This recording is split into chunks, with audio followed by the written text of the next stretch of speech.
Assalamualaikum warahmatullahi wabarakatuh. Tribuners dimanapun Anda berada, saya Ribut Raharjo di Urep Urup. Kali ini cukup spesial karena berada di Nanggulan, di rumah pribadi Bapak Bupati Kulon Progo, Bapak Sutejo. Dari belakang pasti terdengar suara gemericik ya. Ini di sini memang suasananya sangat asri, sangat indah. Rumahnya di Nanggulan. Kita sapa tuan rumah Pak Bupati Oh, Kulon Progo. ya. Assalamualaikum Pak Tejo. Wah, waalaikumsalam warahmatullahi wabarakatuh, Mas Ribut Raharjo. Nggih. Alhamdulillahirobbilalamin. Sehat Pak Tejo. Alhamdulillah Alhamdulillah. sehat, sehat. Ini Tribuners, saya tuh pengen kencan sudah sejak lama, tapi baru kali ini akhirnya saya bisa sowan ke rumah Pak Tejo. Nah Pak Tejo begini, Kulon Progo ini kan daerah yang begitu pesat. Dulu mungkin masih dianggap pinggiran gitu ya. Sekarang ada Bandara Lia, ada hotel bintang, tempat wisatanya juga luar biasa. Nah, Bapak melihat Kulon Progo hari ini itu seperti apa? Ya, terima kasih Mas Ribut Raharjo. Nggih. Kulon Progo memang sedang tumbuh dan berkembang ya. Jadi kita memang mengharapkan perkembangan Kulon Progo ini akan semakin bergerak maju ke depan. Betul bahwa dengan adanya Bandara Internasional Yogyakarta atau Yogyakarta International Airport di Kulon Progo ini bisa memancing, memicu pergerakan atau pertumbuhan wilayah Kulon Progo ini. Maka memang kami berharap Kulon Progo ini akan menjadi semakin cantik, semakin memikat banyak orang.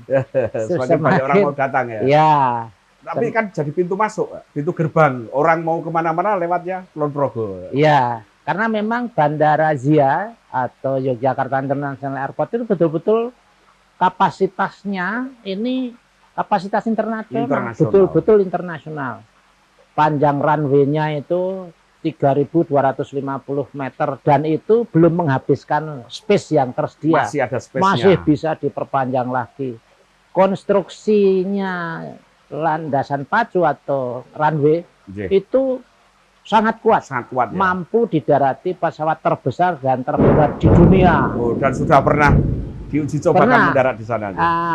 Pesawat Antonov itu ya? kan terberat dan terbesar kedua di dunia. Itu mulus dan bagus, lancar. Artinya bandara ini mampu melayani penerbangan ke seluruh dunia. Jadi kalau mau ke Eropa, ke Amerika, jangankan Australia, ke Amerika, Eropa, bisa langsung. Jadi direct flight dari ZIA itu bisa ke seluruh mana-mana ya, seluruh dunia ya. Betul bahwa Kulon Progo sekarang menjadi pintu gerbang masuknya atau keluarnya lalu lintas internasional karena Bandara ZIA itu betul-betul kapasitas internasional. Ini. Dan namun demikian itu juga tentu kita sikapi secara positif ya, karena itu akan memberi geliat pertumbuhan di Kulon Progo. Artinya memang ada dampak positifnya terhadap kesejahteraan masyarakat juga, Pak? Jelas. Hadirnya hotel-hotel berbintang juga, Pak? Iya, jadi sekarang ini kan di samping di area terminal Bandara ZIA sendiri sudah ada hotel Kordia yang punyanya Angkasa Pura. Itu begitu bandara operasional, hotel juga langsung operasional. Di luar bandara, di luar area bandara, tapi masih dekat dengan bandara. Itu sekarang sudah proses pembangunan Grand Davam Hotel, kemudian Ibis Hotel, Novotel, Swiss Bell Hotel. Ini sudah mendekati penyelesaian. Ini proses pembangunannya. Artinya memang dampak investasi juga luar biasa ya, Bupati untuk Kulon Progo ya. Selama Pak Bupati menjabat, kemudahan-kemudahan apa yang diberikan untuk para investor? Kami punya instansi OPD, organisasi perangkat daerah yang khusus melayani penanaman modal, investasi dan perizinan terpadu, yaitu Dinas Penanaman Modal dan Perizinan Terpadu Satu Pintu namanya. Nah, ini memberi layanan kemudahan, percepatan, kemudahan dan layanan artinya tidak ada dana-dana atau biaya-biaya Oh, yang oke. tidak resmi, tidak ada. Tidak Semua ada. resmi dan mudah ya.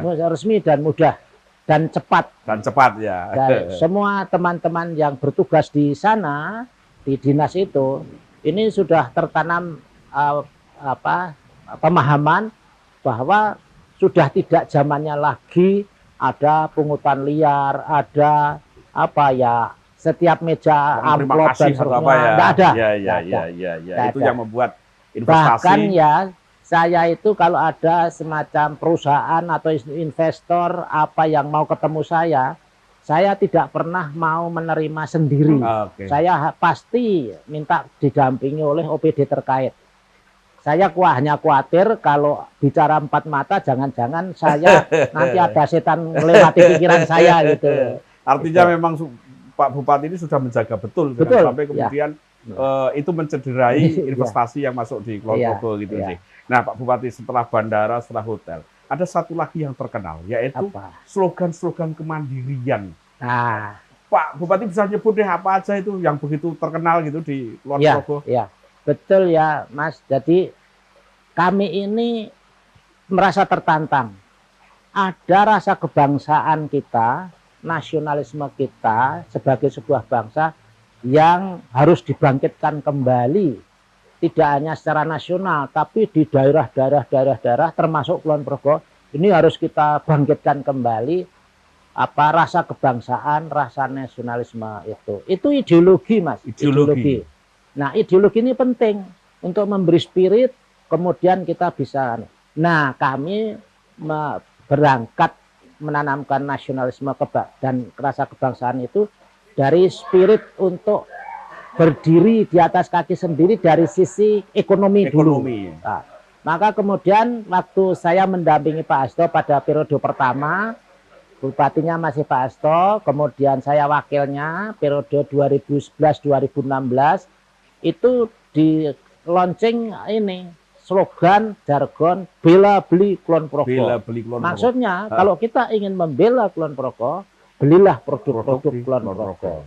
Di tingkat nasional sebenarnya juga sering ada ungkapan-ungkapan kalau cintailah produk-produk Indonesia. Cintailah produk-produk Indonesia itu. Nah, ini sebenarnya membangun ideologi kebangsaan kita, nasionalisme kita. Berarti kita itu mestinya harus bisa memulai dari satu aspek tertentu untuk selanjutnya kita kembangkan ke aspek-aspek yang lain. Kemandirian ini kita bangun dari situ. Maka kalau ingin membela Kulon Progo, belilah produk-produk Kulon Progo. Gunakanlah produk-produk. Setelah itu slogannya apa lagi, Pak? Jadi ini jargon bela beli Kulon Progo itu kan menimbulkan pasar, menimbulkan pembeli atau menimbulkan pembeli, menimbulkan pasar menurut saya. Maka kemudian kita harus dorong agar manusia-manusia Kulon Progo, penduduk masyarakat Kulon Progo ini menjadi manusia-manusia produktif. Maka kemudian di kalangan petani, karena sebagian besar mata pencarian penduduk Kulon Progo ini masih agraris, masih pertanian, maka kami gencarkan spirit kemandirian, semangat untuk memproduksi barang-barang itu dengan jargon iso nandur ngopo tuku. Iso nandur. Mestinya petani itu bisa menanam sendiri sehingga produk-produk pertanian itu kita tidak beli, malah jual. Malah jual begitu. Terus yang kedua, iso ngingu ngopo tuku.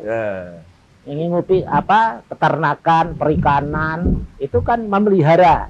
Kita pelihara sendiri, kita tidak perlu beli tapi malah jual. Jadi kemudian yang ketiga, ekonomi kreatif. Iso gawe ngopo tuku. Kita bisa bikin sendiri, tidak usah beli, kita malah jual. Jadi jargon iso nandur ngopo tuku, iso ngingu ngopo tuku, iso gawe ngopo tuku. Itu artinya iso nandur kita jual, iso adur ya iso adol. Produktif ya. Kalau iso adol kita meningkat kesejahteraan kita. Iso ngingu, mestinya kita bisa jual dari ingon-ingon kita itu tadi. Kita produktif. Nah, kalau kita bisa jual, artinya ada peningkatan kesejahteraan. Kemudian iso gawe, ngopo tuku, itu artinya iso gawe ya kita bisa jual. Nah, ini kan kalau kita bisa jual, kita penghasilannya meningkat, artinya Sejahtera, ya. kesejahteraan meningkat. Itu cara mengajak warga untuk kemudian memasukkan ideologi tadi ke dalam itu seperti apa? Sosialisasi Ya memang atau konsekuensinya kita hampir setiap hari itu coa-coa terus kok. oke. Setiap kita diundang masyarakat, ada acara-acara yang dibuat oleh masyarakat itu kita manfaatkan kesempatan itu untuk menyampaikan ya. mensosialisasikan jargon-jargon itu. Dan warga bangga ya. Ya, ya. Dan ini ya kalau kelompok tani ini setiap pertemuan biasanya pertemuan mereka 35 hari sekali atau sebulan sekali malam hari itu awal pertemuan itu dengan jel-jel itu iso nandur ngopo tuku iso ngingu jawabnya ngopo tuku ngopo tuku itu artinya kita itu mestinya menjual tidak beli. Nah ini prinsip ini sebenarnya jargon ini spirit ini sebenarnya kalau bisa dikembangkan secara nasional, kita itu tidak perlu impor beras, tidak perlu impor daging sapi, bahkan tidak perlu impor garam, karena kita bisa bikin sendiri sebenarnya. Nah, garam itu secara tradisional itu kan dibikin di pantai-pantai, toh Mas. Padahal negeri kita itu kan negeri archipelago, artinya negeri kepulauan, panjang pantai kita itu paling panjang di seluruh dunia loh. Tapi jangan sampai garam saja kita impor. Ya. Jadi semangatnya memang di sana. Kita ini dari jargon-jargon itu, spirit itu, ini mendorong warga masyarakat Kulon Progo menjadi manusia-manusia produktif. Jadi jangan terlalu konsumtif. Ya memang kita itu kebutuhan hidup mungkin saja ada hal-hal yang kita belum mampu bikin sendiri, belum mampu memproduksi sendiri. Tapi jangan seluruh kebutuhan kita itu beli semua, artinya import semua, mendatangkan dari daerah lain atau bahkan luar negeri. Jangan, kita bisa kok melakukan itu semuanya. Jadi ini semangat kemandirian. Semangat kemandirian ini kan sebenarnya ideologi nasionalisme, kebangsaan ini sebenarnya. Harusnya digaungkan menggemar di nasional. Nah, ngomong soal menjual, Kulon Progo ini kan juga dikenal ngekspor batiknya laku keras lah, termasuk juga ke luar negeri, geblek renteng dan sebagainya. Cukup terkenal batik tulis ya. Itu gimana cara mendorong mereka yang katanya tadinya hanya mepe atau mepe itu apa ya? Mepe itu menjemur di kandang itu, kemudian dia punya tempat jemur yang bagus. Itu bagaimana cara mendorong mereka? Kita melihat kerajinan batik ini menjadi bagian dari budaya. Karena batik itu kan sudah diakui oleh PBB sebagai warisan budaya. Tapi mengapa kok faktanya itu masih banyak pengrajin batik yang endrip-endrip, mati segan, hidup tak mau. Itu. Nah, maka ini kenapa sih? Ternyata pasar, Mas. Pasar harus dibuat. Sebenarnya kalau memasarkan produk dengan cara membuat produk dulu baru mencari pasar, menurut saya itu keliru. Harus diciptakan pasarnya dulu ya. Cari pasar dulu, publik itu butuh apa?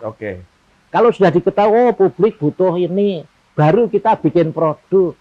Jangan bikin produk dulu, baru mencari pasar. Ini menurut saya, keliru itu. Nah, karena ternyata batik itu sudah diakui sebagai warisan budaya, ini harus kita pertahankan.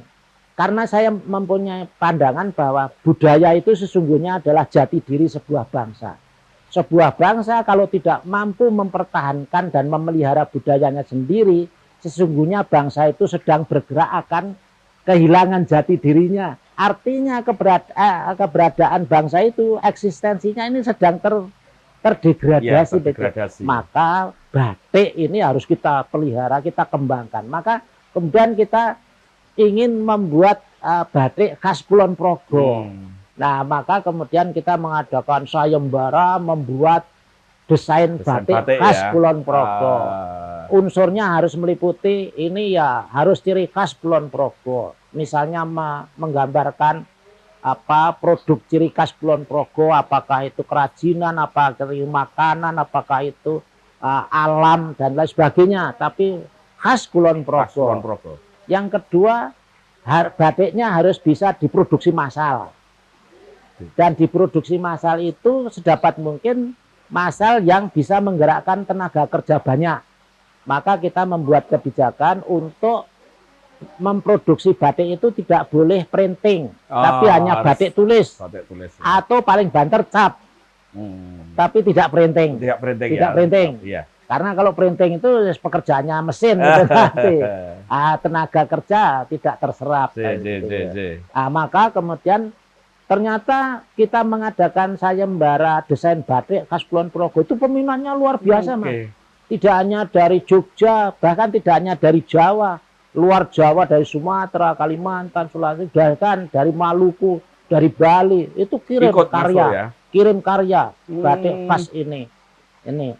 Meskipun akhirnya tim juri itu berdasarkan kriteria yang kita sampaikan, harus bisa diproduksi massal, harus khas Kulon Progo, tidak boleh diprinting. Ini akhirnya ternyata ini karya anak SMA dari Kecamatan Sentolo sendiri yang juara itu. Anak muda dari anak Kulon muda, Progo, generasi penerus ini. Alhamdulillah itu yang kemudian ditetapkan oleh tim sebagai inilah batik khas Kulon Progo. Namanya batik geblek renteng. Geblek itu yang ada kan hanya Kulon Progo. Makanan khas, makanan kecil, makanan ringan yang dibuat dari tepung ketela pohong, yang kemudian dibuat ini tepungnya ini diolah sedemikian rupa, kemudian dibuat lingkaran-lingkaran. Ada yang 1 lingkaran, ada yang 2 lingkaran, ada yang 3 lingkaran. Tapi kebanyakan 2 lingkaran. Jadi seperti angka 8. Tapi sebenarnya itu bukan angka 8, tapi itu bentuk geblek makanan khas Kulon Progo. Nah, karena itu kemudian digandeng-gandeng, disambung-menyambung, maka istilah Jawanya renteng-renteng, direntengi. Maka kemudian batik itu dinamakan batik geblek renteng. Nah, itu kita segera membuat kebijakan setiap anak sekolah dari SD sampai SLTA itu seminggu sekali harus pakai batik geblek renteng itu. Ya, biar membuat mereka bangga gitu dan menimbulkan pasar. Betul. Menimbulkan pasar. Iya. Jadi yang SD ya warna batik geblek rentengnya itu seperti menyesuaikan warna celananya atau bawahannya. Kalau SD kan bawahnya merah itu merah hati ya. Maka batiknya juga nuansanya merah hati, tapi sudah geblek renteng. Dan yang SLTP yang SLTP itu kan biru. Bawahnya biru. Maka batik geblek rentengnya ya nuansanya nuansa biru. Dan kalau SLTA, SMA, SMK ini kan abu-abu. Ini juga batik geblek rentengnya abu-abu.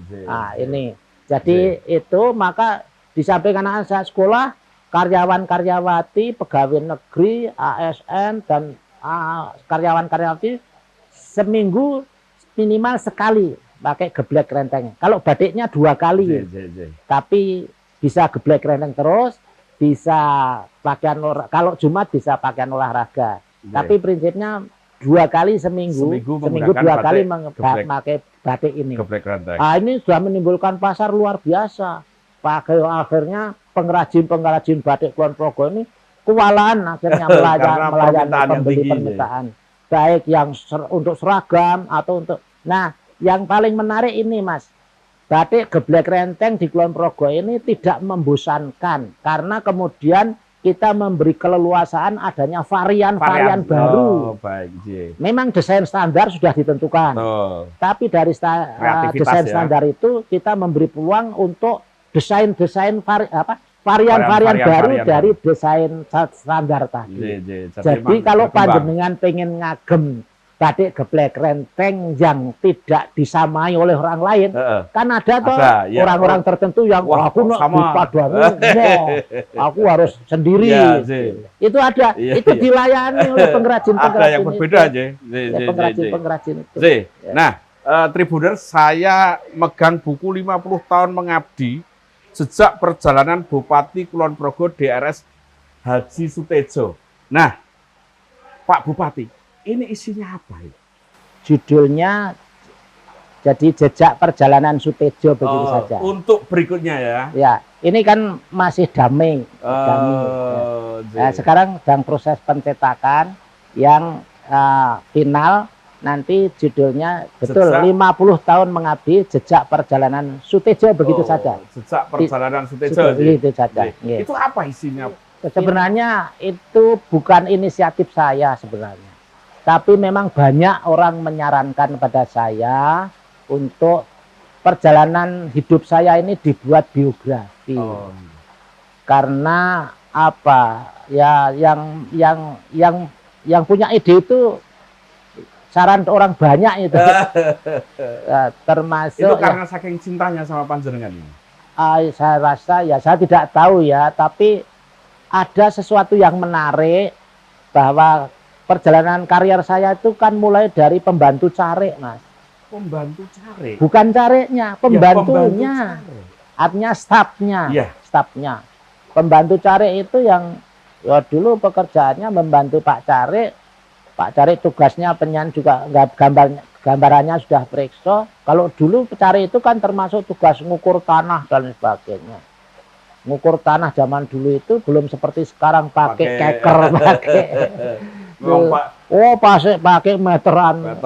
Meterannya itu besi panjang sebesarnya segini, sak meter, ujungnya berbentuk kolongan seperti ini, terus disambung menyambung sak meter, ngelempit ditumpuk.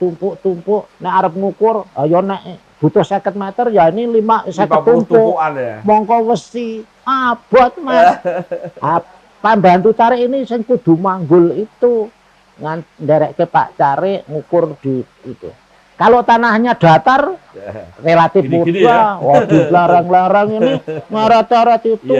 Saya kadang-kadang oleh Pak Carik syarat meneh Mas, kene isih turah, kono urung tekan tok, geret. Terus bahasan sudah saya syarat sudah dengan tenaga.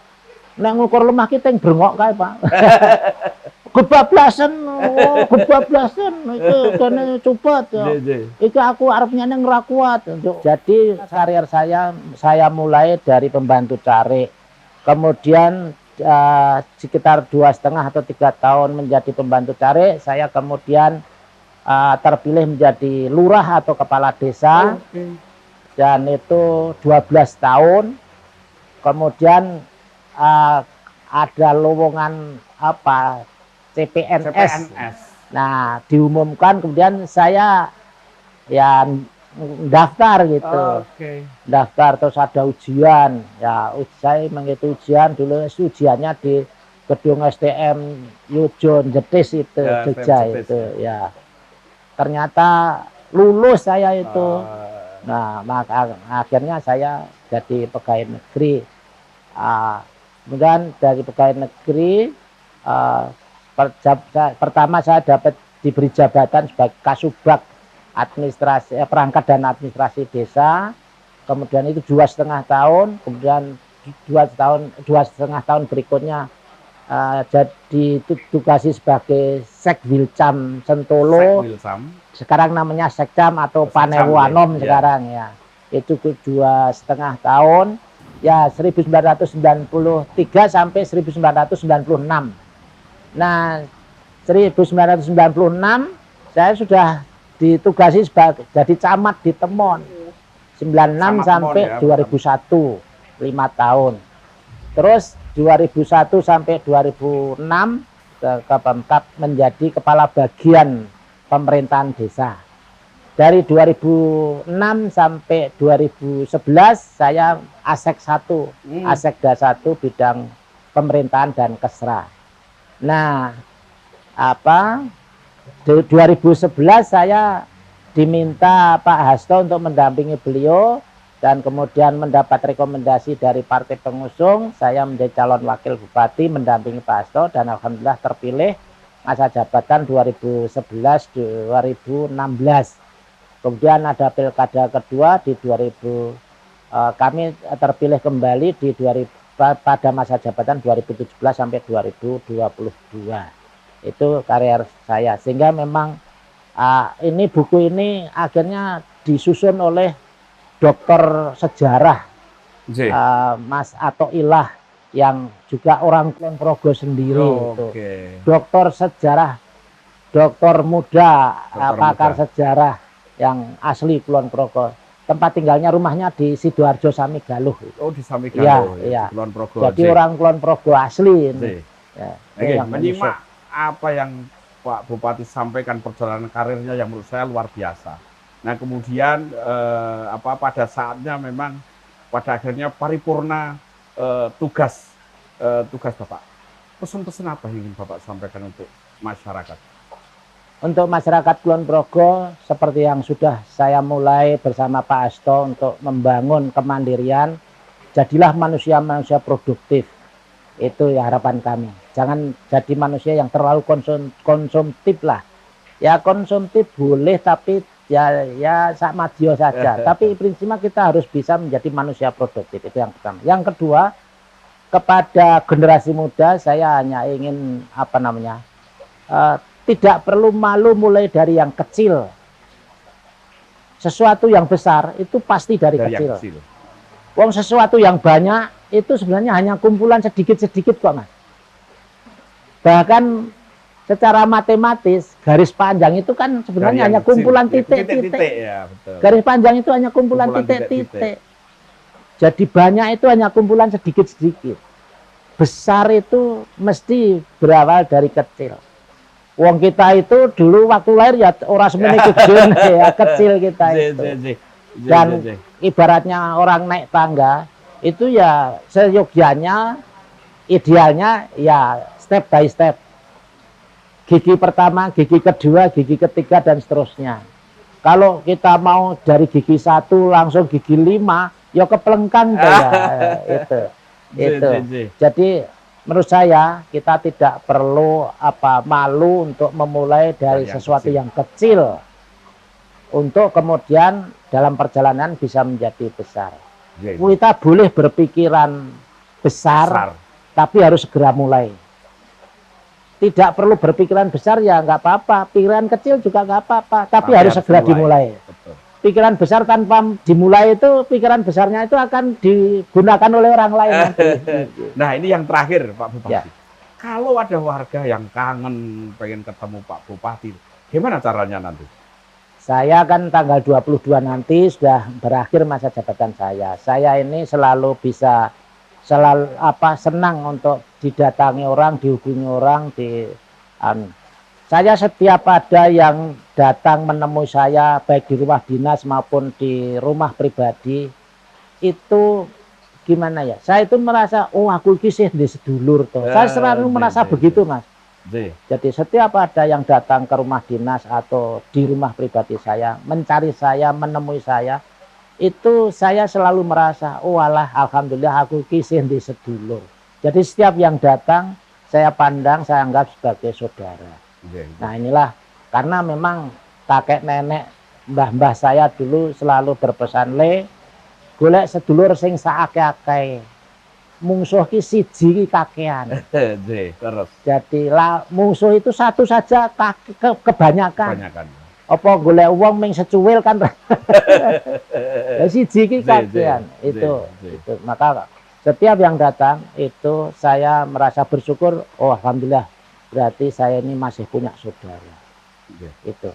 Baik Tribuners, dimanapun Anda berada, kita sudah menyimak bagaimana mulai dari Kulon Progo yang begitu berkembang pesat, perjalanan karir Pak Bupati yang tertanya jadi pembantu carik, pertama jadi pembantu carik, sampai kemudian Pak Bupati pengen banyak punya keluarga, pengen banyak punya saudara, jadi bagi yang pengen ketemu dengan Pak Bupati, Pak Tejo sangat terbuka dan bisa ketemu di mana saja. Matur sembah nuwun Pak Bupati waktunya. Alhamdulillah sama-sama Mas. Amin. Assalamualaikum warahmatullahi wabarakatuh. Waalaikumsalam warahmatullahi wabarakatuh.